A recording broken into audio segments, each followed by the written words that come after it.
In the evening silence, as the world begins to settle, stories from the past come with a strange calm. They move slowly, like ripples on calm water, carrying with them the weight of centuries and the strange habits of people long gone. Tonight, we return to a time and place at once familiar and distant, the late Middle Ages, to the city of Basel, Switzerland. Greetings, friends. This is the story of a trial, but not of a man or woman. No, this trial was of a creature that most of us would never consider guilty of anything.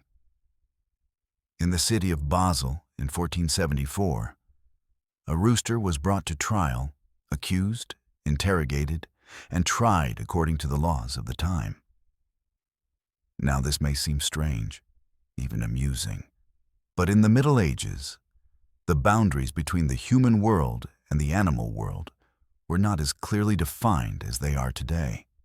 Animals could be seen as participants in the human order, capable of breaking the law, of being held accountable, even of committing crimes. And so this rooster, a simple farmyard bird, found himself at the center of a judicial drama that reflected not only the superstitions, but also the structure and seriousness of medieval justice. As we quietly enter this story, there is no need to rush. Imagine a courtroom, the wooden benches, the assembled townspeople, the solemnity of the robed judges. Outside, the Rhine flowed steadily and coldly, while inside, the trial unfolded with great decorum. Every detail, no matter how unusual, was handled with care. After all, the rooster was not treated as a joke, but as a defendant in need of trial. The story moves forward slowly, like the turning of ancient pages. And as you listen, you may find that what at first seems absurd begins to take on a different form, a reflection of how humans once tried to make sense of the world, to order it, to give meaning to even the smallest creatures. Before we begin, let this story be more than just a memory, but a quiet invitation. If these stories bring you peace, if they keep you company in the stillness of the night, be sure to subscribe, like, and share your thoughts in the comments. By doing so, you help this little circle of stories to continue to turn, gently and endlessly, like the even tolling of a bell in the distance. Now that the atmosphere of Basel has filled us, let us turn to the judgment of the cock. As dawn broke over the quiet town of Basel, Switzerland, in the year of our Lord 1474, the cobbled streets remained damp with dew. The Rhine River, that eternal thread of life and trade, moved gently beneath a veil of gray mist. From the high windows of the Rathaus, the town hall, faint candlelight flickered, casting slow-moving shadows across the stone facade.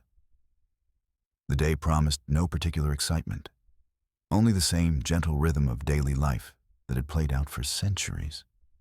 The city stirred slowly. Bakers lit their fires with half-closed eyes, the scent of rising dough just beginning to mingle with the chill of early morning. A cart creaked its way down Spallenberg, its wooden wheels tapping against the stones like a tired heartbeat. The clang of a blacksmith's hammer echoed faintly, distant and subdued, as if trying not to disturb the town's slumber. In a small courtyard behind the church of Sacranto Leonhard, the leaves of a single fig tree trembled ever so slightly, stirred by the softest of breezes. A monk swept the stones with deliberate care, his worn broom whispering across the ground in slow, steady strokes. His cowl was pulled low over his brow, his movements as predictable as the turning of the seasons. Basel's rhythm was not one of haste or spectacle. It was the quiet procession of habit, of measured footsteps and whispered prayers. Yet this day held a quiet curiosity, a matter most unusual. Somewhere in the heart of the town, tucked away in a modest stable behind the carpenter's workshop, a cock, no different in size or coloring from any other, ruffled its feathers.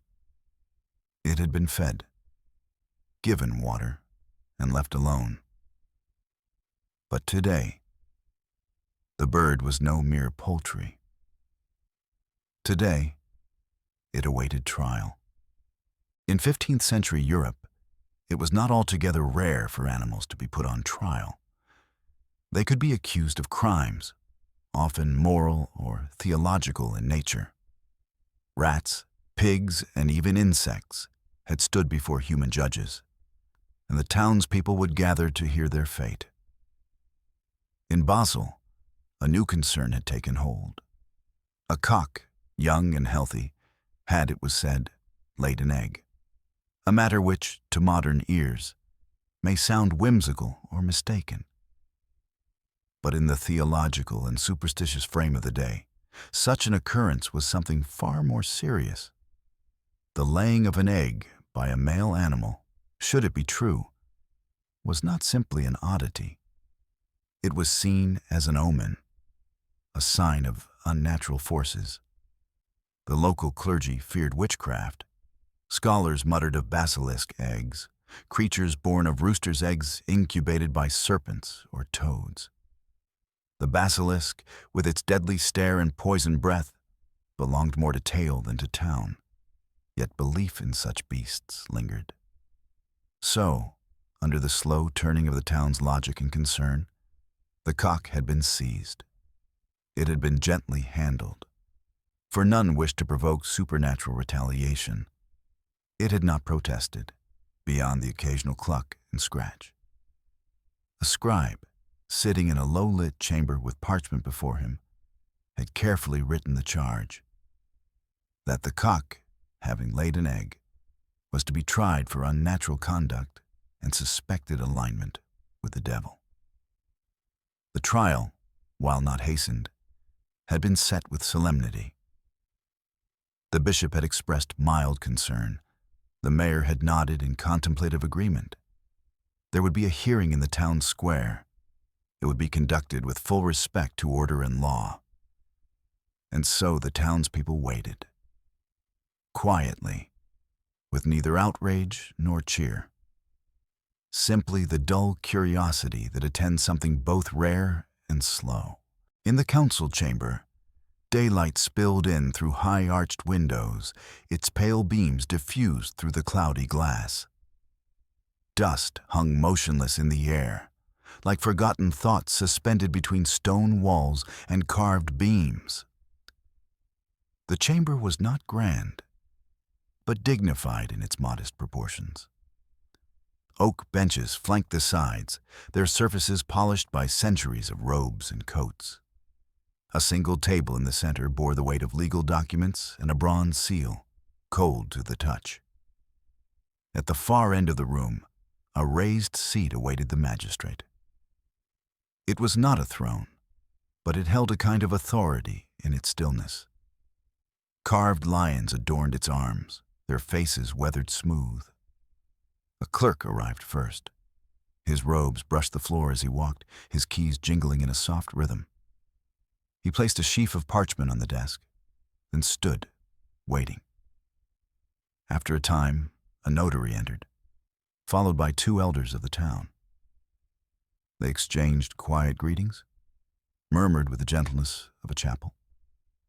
And then, as if summoned by the breath of routine itself, the magistrate arrived. He was neither old nor young. His beard was trimmed to a neat square, and his eyes, though tired, were not unkind. He took his seat, folded his hands, and said nothing.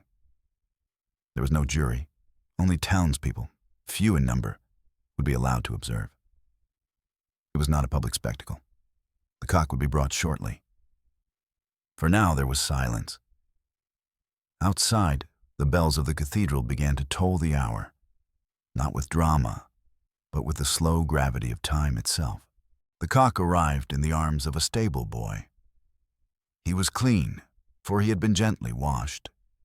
His feathers were a soft rust brown, with hints of gold when they caught the light. His eyes were bright, though he remained unusually calm. The stable boy carried him carefully, not as one might carry a criminal, but as one bears a gift. He did not meet the eyes of the magistrate or the elders, but simply placed the cock upon a low wooden perch that had been prepared. The cock gave a low cluck, then settled. His talons wrapped around the wood. He looked about, once to the left, then to the right, then forward. The room said nothing. The scribe began to read the charges, slowly, with clarity, as though explaining a matter to the wind. The words were formal and long-winded. Charged with the unnatural act of laying an egg, against the order of nature and the divine will. The cock did not move. There was no lawyer. No one spoke in the bird's defense. But there was no laughter either. Only a kind of quiet unease. The magistrate asked a few questions. Was the egg seen by witnesses? It had been. Was it preserved? It had. Where was it now? In the hands of the bishop? For study. A physician gave brief testimony. He had examined the bird and found it otherwise healthy. He admitted he did not know how such a thing could occur. But he added that nature had its mysteries. There was no outrage, no shouting. The discussion moved with the pace of ivy-climbing stone. Outside the hall, children played with wooden hoops in the alley, their laughter distant and muffled. A baker's apprentice leaned against a wall and watched a leaf tumble slowly through the air. Inside, the magistrate rested his chin on his hand. "We shall reconvene on the morrow," he said. And the room gently emptied, one soft step at a time. Behind thick oak doors, where the light fell only in narrow slants through leaded panes, the bishop examined the egg. It was small and pale, unremarkable to the casual eye. But he turned it slowly in his gloved hands, considering. His study was lined with books bound in dark leather, some spines cracked with age. A censer hung unused in the corner, its chain still. On the table beside him, a quill lay idle in an inkwell. He had summoned no assistance. Only silence accompanied his contemplation. The bishop was a man of careful thoughts. He did not speak aloud. He simply examined, occasionally glancing toward a thick manuscript of bestiaries and natural wonders. He paused at a page illustrated with a basilisk, a serpent crowned with a crest of feathers. The text was Latin. He followed it slowly, lips unmoving. After some time, he set the egg down with great care into a cloth-lined box. He closed the lid, locked it, then stood in place for a moment longer. He would not pronounce judgment. That task belonged to the court. But he would send a written note, folded and sealed, to be read the next day. The candle beside him burned low, its wax tracing a soft spiral toward the table. Evening draped the rooftops of Basel in a soft silver hue. The cobblestones cooled with the setting sun, and chimneys exhaled threads of smoke into the quiet air. In the marketplace, stalls stood folded and empty, their wooden frames tucked like resting animals. In homes throughout the town, the cock's trial was spoken of, not with fervor, but in murmurs. Over simple stews and modest loaves, heads leaned close, voices low. Not in gossip, but in contemplation. "It laid an egg," some whispered, "and it is a he." Others replied, "So they say." An older woman spinning flax by her hearth simply nodded and said, "Strange things happen." God made the stars, and also the slug children asked if the cock would go free. Some asked if it would become a monster, but mostly the town accepted the uncertainty, letting it settle in the corners of their minds like dust upon a windowsill. Inside the town's apothecary, the old healer read by candlelight. A tome of natural phenomena lay open before him, the pages yellowed and curling. He dipped a finger into a mortar, mixing gently, then paused to look at the illustration of a two-headed calf. He closed the book. The cock, in its modest enclosure, slept without restlessness. It did not know fear or fate, only the warmth of straw and the rhythm of breath. Morning returned slowly, with fog heavy over the river. The sound of hooves in mud and the clinking of bridles echoed gently through the streets. In the council chamber, the magistrate took his seat once more. The same elders returned, as did the clerk and notary. A sense of continuity hovered in the air. The cock was brought in again, his feathers slightly fluffed from rest. He did not crow. He did not stir. He simply stood. A letter, sealed in red wax, was handed to the magistrate. It bore the bishop's mark. He read it aloud in his steady voice. The egg has been preserved. Its nature is unexplained. No visible flaw, no strange aura. But such a thing, if truly laid by this creature, must be regarded with caution. A short pause followed. Then the magistrate asked for any final words. None were offered. Not by the elders, not by the physician, and not by the cock. The magistrate sighed softly. "We are not called to understand all things," he said, "but we must act." He then passed sentence. The cock, though showing no sign of danger, must be removed from the town, for the sake of order and conscience. It would not be executed. It would not be caged. But it must go. The room did not applaud, nor did it object. The quiet held. Later that afternoon, beneath a sky of shifting clouds, the stable boy once more cradled the cock in his arms. They walked slowly, not down the main road, but along a narrow path that curved by the monastery garden and toward the edge of the woods. The boy did not speak. He wore a cloak too large for him, and the cock's head nestled into its folds. A few townsfolk watched from their doorways, but none followed. By the old stone cross that marked the town's border, he paused. The trees swayed gently, their leaves whispering in tones too ancient to translate. He set the cock down. The bird looked up at him, tilted its head, then stepped forward. A few paces, then a few more. It paused once, as though sensing the change of play, then disappeared into the brush with a soft rustle of wings and branches. The boy stood there a while, then turned and walked back to town, his feet slow, his thoughts quiet. And so ended the trial. Not with fire nor fear, but with a simple departure. The boy returned by the same path he had taken, though now it felt longer.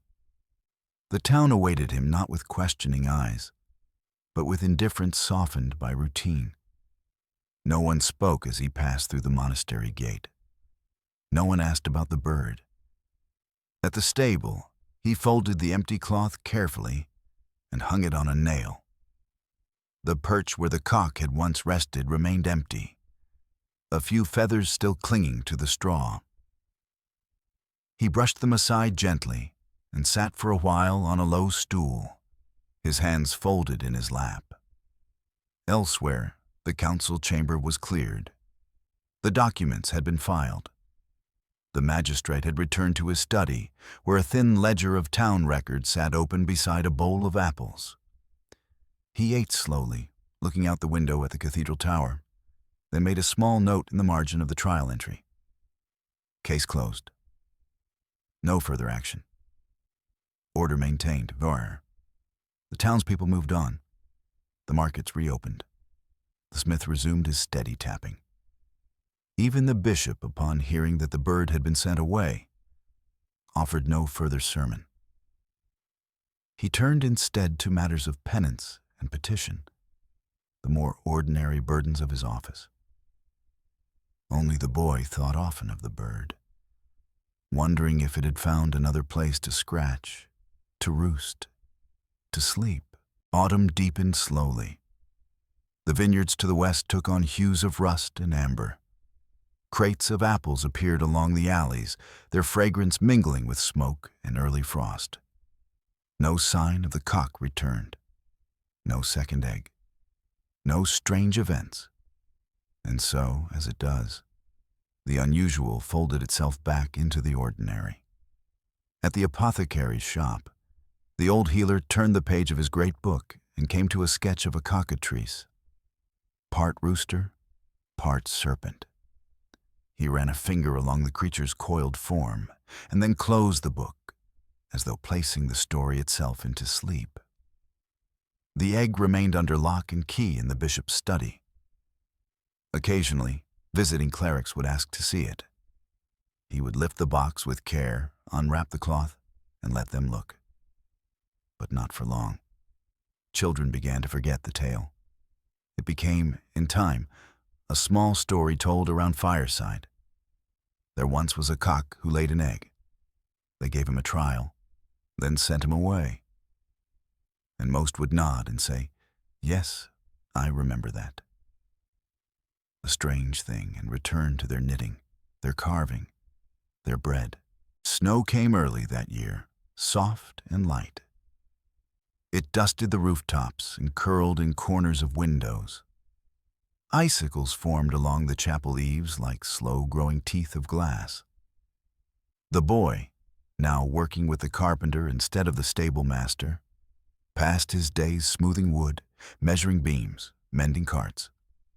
He spoke little of the trial. But once, while carving a rail, he paused and said aloud to no one in particular, "He was a quiet bird." The master looked over, gave a slight nod, then returned to his saw. In the evenings, when the fire burned low, the townspeople stayed indoors. The days shortened, the bells tolled earlier. The rhythm slowed, as though Basel itself had drawn a blanket around its shoulders.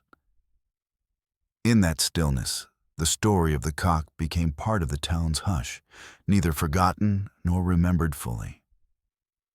A thing that had happened, like a peculiar dream.